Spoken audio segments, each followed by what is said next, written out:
I'm Beck and food's my life. In today's video, I'm going to share with you my Nonna's Bolognese recipe, and it's coming right up.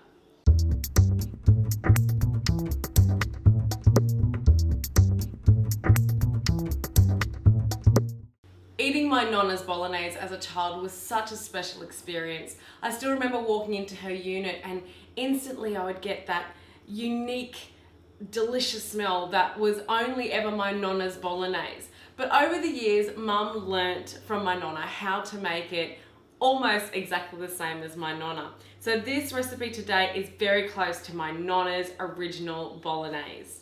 Now, all around Italy, there are different ways of making Bolognese.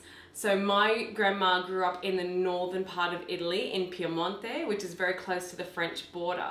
And I don't know if this was, especially a Piemontese kind of Bolognese, but my Nonna had a lot of meat in her Bolognese. I actually sometimes call this the meat lover's Bolognese. So if that sounds like something you would like, then this is something you've got to try.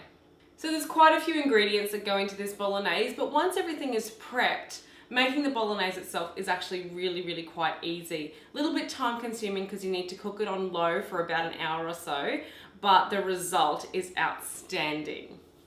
So first of all, I'm just going to walk you through the ingredients and the quantities. So first you're going to need to use 2 tablespoons of olive oil and 2 tablespoons of butter.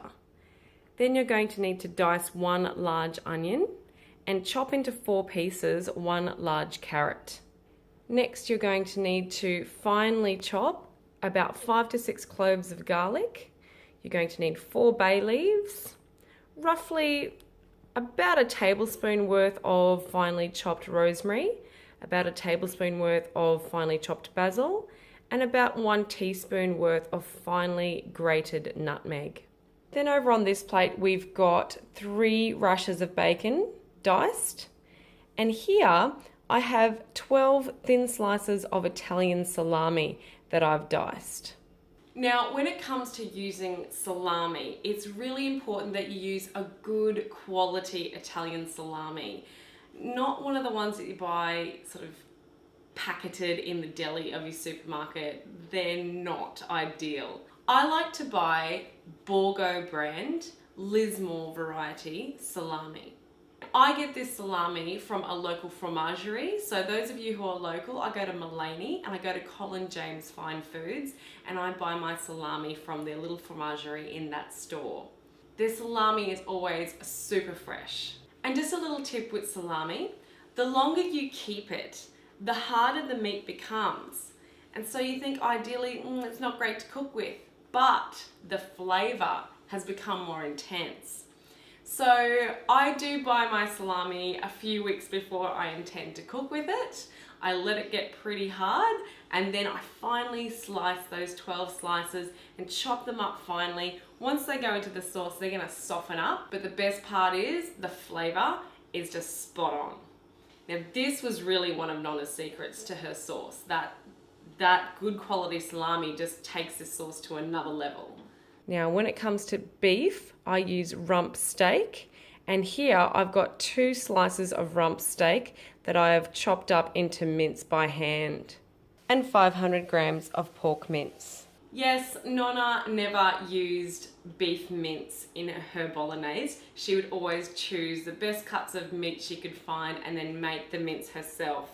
So I have really tenderized this meat first, and then I've spent a little while cutting it into really thin strips and then tiny little diced pieces. But you know what?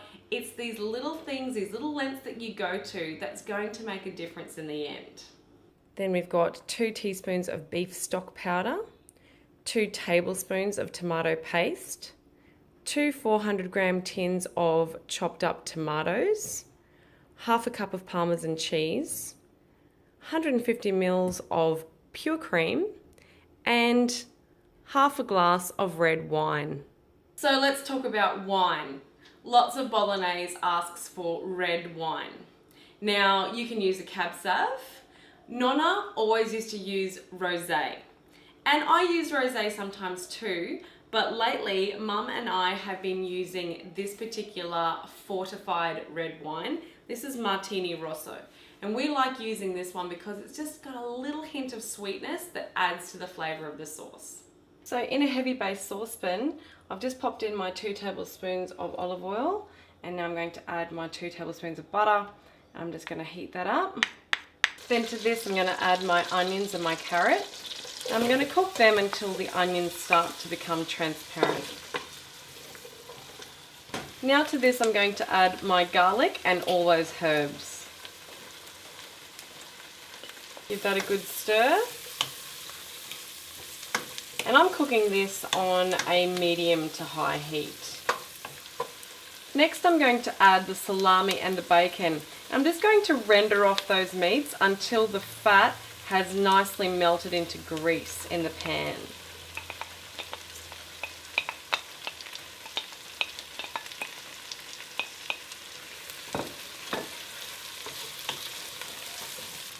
Next I'm going to add both the beef mince and the pork mince.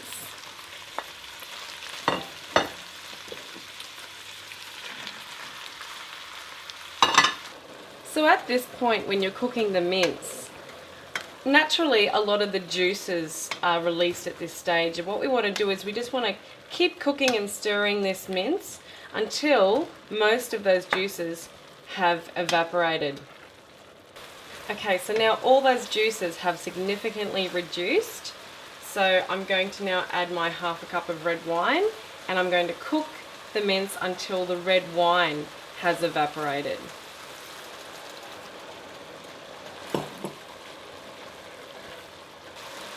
Okay, so we added that beef stock powder. The wine has almost completely reduced. Now it's time for those tin tomatoes and the tomato paste.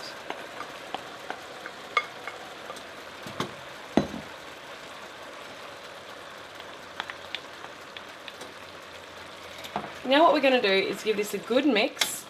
We're going to bring it to the boil, and then once it's come to the boil we're going to put it low and simmer this for about 3/4 of an hour to an hour. Okay, so that's boiling now. I'm going to put that nice and low, and it's going to be simmering for a while, but you do need to return to the pot and give it a good mix now and then. Oh, look at that. Now this has been cooking for about half the time. And this is just so beautiful and rich and red. Look at that colour, and the smell is just so amazing. So we're doing really well. Now if at any point this does become too dry, you could always add a little bit of water, but try not to, because if you add water it's just going to dilute that flavour. So just put it on a really low heat so it doesn't dry out. Now by the way, at this stage you'll see that sometimes perhaps those carrots have not fully broken down. So what my Nonna used to do at this point is, and I don't know why she did this, but look, I'm just doing it exactly the way she did because this is her recipe. Now, just let me find that extra carrot. Oh, here it is.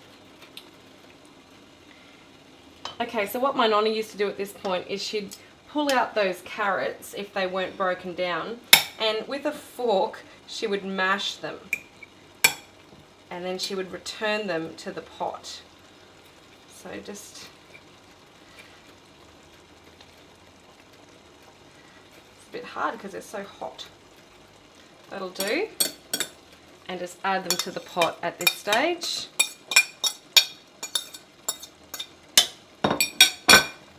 Stir again. And I think I've still got about 20 minutes left to cook this on a very, very low heat.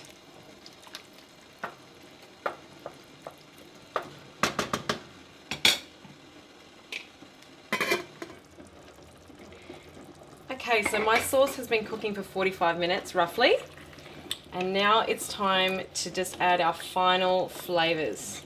So to this I'm going to add 1/2 cup of Parmesan cheese. And I'm going to add 150 ml of pure cream. Give that a good stir. At this stage you also need to have a taste. Add some salt and pepper to your liking. and then pop the lid back on, continue to simmer for another 15 minutes. So my bolognese is finished, but now it's the official taste test. Wow. Wow. My Nonna is going to be so proud of that. That is ultra rich, meaty, hearty.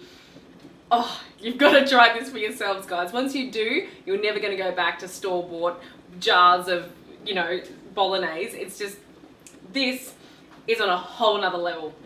You've got to try it for yourself. So go to my description box below, find the link to my website, and look under the Italian tab for my Nonna's bolognese. You will not regret it. And don't forget to like my videos, share my videos, or better still, subscribe to my channel so you always know what I'm up to in the kitchen. I'll see you next time.